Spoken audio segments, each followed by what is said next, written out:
ఒకవైపు అభివృద్ధి పరుగులు పెడతా ఉంది ఆంధ్రప్రదేశ్ రాష్ట్రంలో.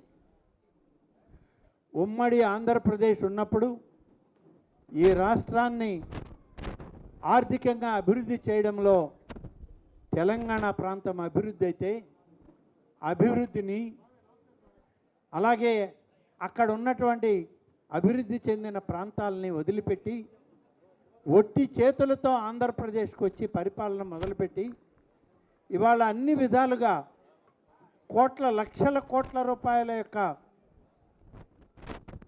పారిశ్రామిక రంగం, అభివృద్ధి రంగం వైపు ఈ రాష్ట్రంలో ప్రభుత్వాన్ని నడిపిస్తూ ఉంటే, ఉమ్మడి రాష్ట్రంలో పరిపాలనలో ఒకప్పుడు భాగస్వామి అయి తరువాత విడిపోయిన రాష్ట్రంలో మన అభివృద్ధిని సొంతం చేసుకుని ఇవాళ ఈ రాష్ట్రంలో అభివృద్ధి లేదు, పరిపాలనలో ఏమీ ఉద్యోగ అవకాశాలు లేవని ఇవాళ కేసీఆర్ గారు మాట్లాడుతున్నారంటే చాలా బాధేస్తుంది.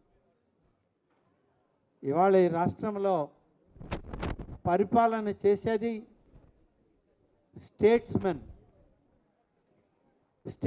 అని ఎవరిని అంటామంటే పరిపాలన దక్షత కలిగినటువంటి నాయకుడినే స్టేట్స్మెన్ అని పిలుస్తాం.